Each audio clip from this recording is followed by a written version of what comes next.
Assalamualaikum warahmatullahi wabarakatuh. Alhamdulillah. Nahmaduhu wa nasta'inuhu wa nastaghfiruh. Wa na'udzu billahi min shururi anfusina wa sayyiati a'malina.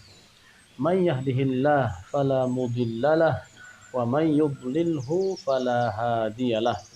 Allahumma salli wa sallim ala nabiyyina Muhammad wa ala alihi wa ashabihi ajma'in, amma ba'd. Saudara-saudariku, uhibbukum fillah. Tanda kenabian Rasulullah sallallahu alaihi wasallam bagian ketiga.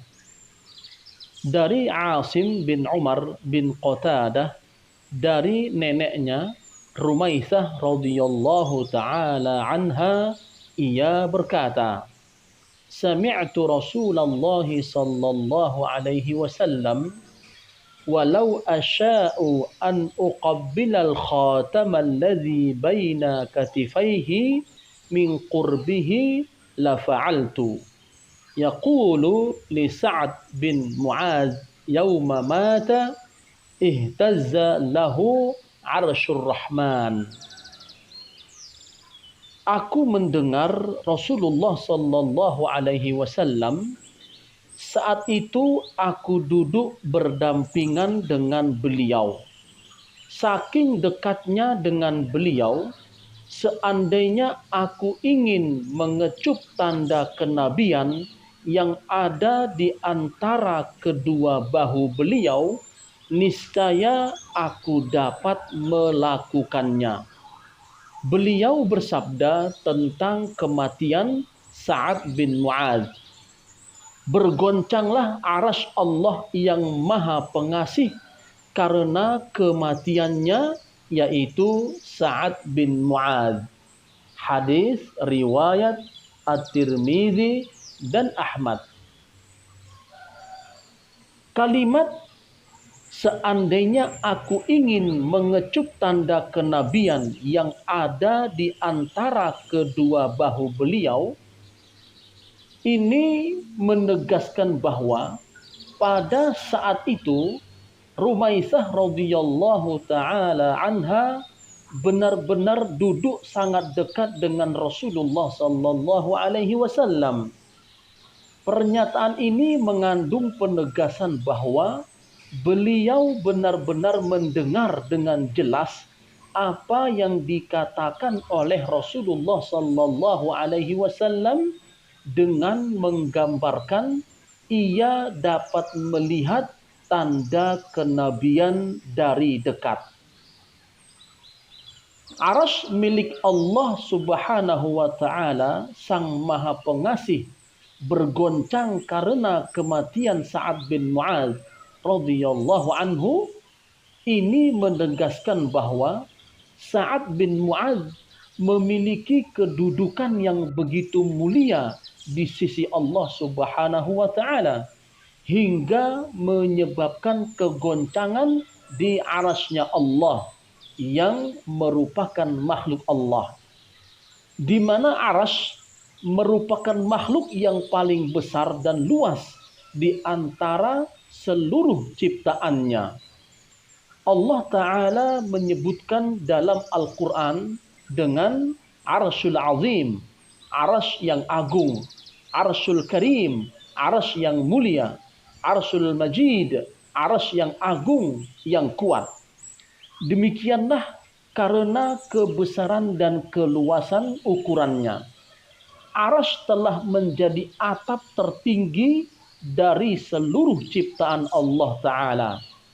Mengenai hal ini, terdapat sebuah riwayat yang menyebutkan bahwa Rasulullah sallallahu alaihi wasallam bersabda, "Fa idza sa'altumullaha fasaluhul firdaus, fa innahu awsatul jannah wa a'lal jannah wa fawqahu arsyur rahman." Jika kalian meminta kepada Allah, maka mintalah kepadanya surga Firdaus. karena ia merupakan surga yang paling tinggi tingkatannya dan paling luas. Sedang di atasnya adalah arasy Allah yang maha pengasih. Hadis riwayat Al-Bukhari. Seperti disebutkan dalam beberapa riwayat yang menjelaskan tentang keagungan dan kebesaran arasy Allah. Abu Dzar radhiyallahu taala anhu meriwayatkan dari Nabi sallallahu alaihi wasallam, beliau bersabda, "Mas samawatu sab'u wal arduna sab'u fil kursy illa ka halqatin ulqiyat fi falatin wa fadlul 'arsy 'alal kursi ka fadli tilkal falati ala tilkal halqah." Tidaklah langit dan bumi yang 7 itu dibandingkan dengan kursi Allah, kecuali ia seperti satu gelang yang dilemparkan di padang Sahara. Adapun keagungan arasy Allah atas kursinya seperti keagungan padang Sahara atas gelang tersebut. Maksudnya, perbandingan atas seluruh langit dan bumi dengan kursi Allah seperti potongan-potongan benda kecil yang dilemparkan di padang Sahara. Demikian pula dengan kursi yang ada di arasy Allah Subhanahu wa taala. Arasy Allah Subhanahu wa taala berguncang karena kematian Sa'ad. Penjelasan keguncangannya kita hanya mengimaninya tanpa melakukan ta'til atau peniadaan sifat, atau takyif penggambaran, dan tamtsil pemisalan.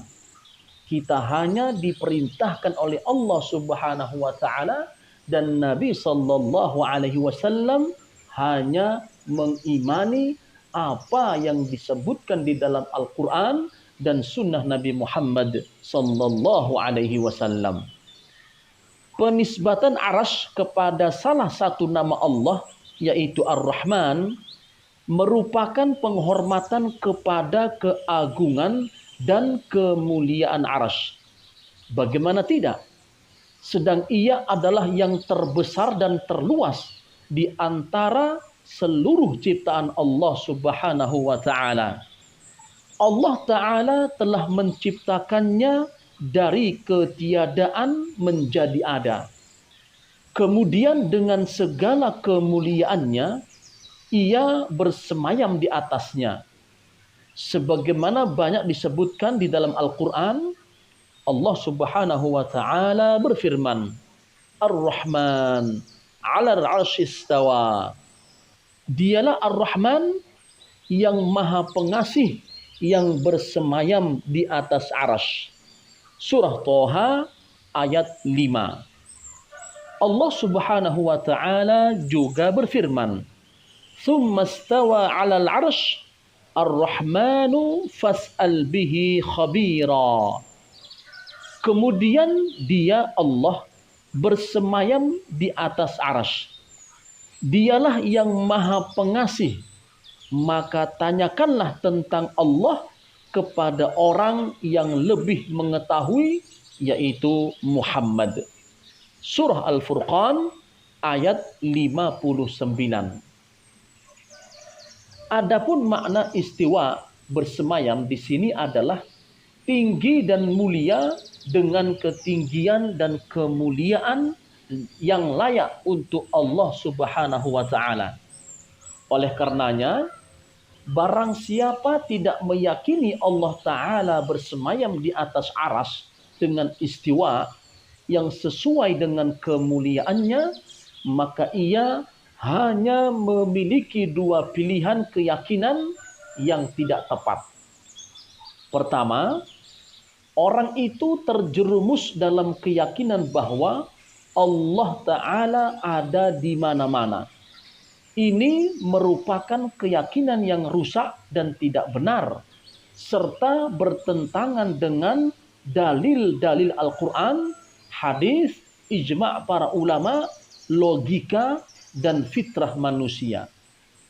Yang kedua, orang itu terjerumus dalam keyakinan bahwa Allah Ta'ala tidak berada di atas, tidak berada di bawah, tidak berada di kanan, di kiri, di dalam, dan di luar. Dalam kata lain, mungkin dia berkesimpulan bahwa Allah Subhanahu wa Ta'ala tidak ada atau bersifat adam. Dan ini adalah pemahaman yang tidak benar.